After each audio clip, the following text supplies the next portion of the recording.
सो अब बात करेंगे भूल भुलैया 3 की। नाम वही कहानी नहीं के अंदाज में बीबी 3 की कहानी स्टार्ट होती है रूहान यानी कार्तिक और टीलू यानी अरुण कुशवाहा से, जो कि भूत भगाने के नाम पर लोगों का हुतिया बनाते हैं। फिर मीरा यानी तृप्ति दिमरी इनसे मिलती है क्योंकि उसे ऐसे ही एक ढोंगी भूत भगाने वाले बाबा की तलाश होती है और वो कहती है कि मेरे गाँव चलो, वहाँ पर हमारा महल है, लेकिन भूत की झूठी अफवाह की वजह से वो बंद पड़ा है। अगर तुमने मेरा काम कर दिया तो तुम्हें 1 करोड़ मिलेंगे। रूहान और टीलू अपने बोरिया बिस्तरा लेकर वहाँ चले जाते हैं। वहां जाकर के लोग दरवाजा खोल देते हैं और महल बेचने का पूरा प्रोग्राम सेट कर देते हैं। तभी उन्हें महल के एक और दरवाजे के बारे में पता चलता है। राजपुरोहित के मना करने के बाद भी रोहन उसे भी खोल देता है। इसी बीच तृप्ति को एक फोटो मिलती है मंजुलिका की, लेकिन उस पर विद्या बालन पेंट गिरा देती है और इसके बाद होता है असली तांडव। विद्या बालन माधुरी दीक्षित की चोटी पकड़ के ऊपर ले जा रही होती है। पूरा ड्रामा होता है, सबकी फटके हाथ में आ जाती है। लोग माधुरी दीक्षित और विद्या में कंफ्यूज हो जाते हैं कि असली मंजुलिका कौन है। तभी आग से एक आत्मा निकलती है और उसके चेहरे पर मास्क होता है। जब लोग उसे मास्क हटाने को कहते हैं तब जाकर पता चलता है कि वो तो हूबहू कार्तिक आर्यन जैसा दिखता है। फिर कहानी में 200 साल पहले ले जाती है, जहाँ पता चलता है कि राजा अपना पूरा राजपाट अपने बेटे देवेंद्र नाथ को देने वाले होते हैं,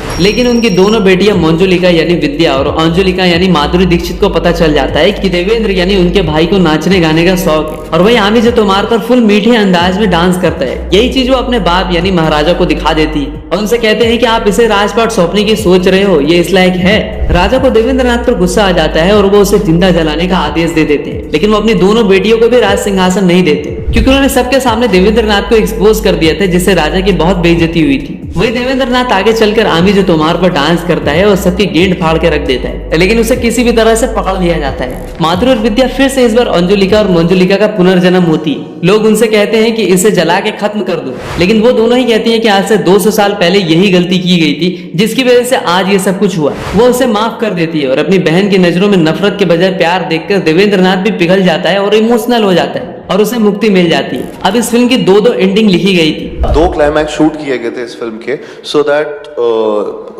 that there is some kind of confusion. In fact क्या हुआ था, जब हमारे पास स्क्रिप्ट आई थी सबके पास, तो सिर्फ ये 5-1 लोगों को छोड़कर किसी के पास लास्ट के 15 पेज गए नहीं थे। हाँ, सो वो स्क्रिप्ट लास्ट 15 पेजेस के बिना गई थी सबके पास।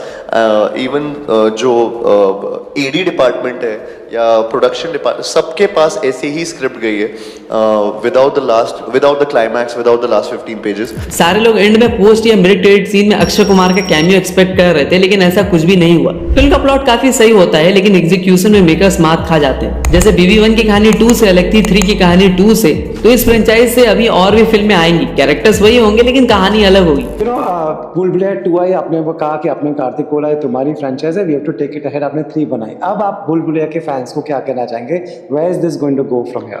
नहीं, definitely we will plan for 4। Okay, but BB1 was a cult classic और ये बात खुद डायरेक्टर अनीस बजमी ने भी कन्फेस की थी। एक लास्ट सवाल, मैंने अभी सुना है कि भूल भुलैया 3 फर्स्ट और 2 से दोनों से कनेक्टेड है। क्या कनेक्टेड है? दोनों से कनेक्टेड है?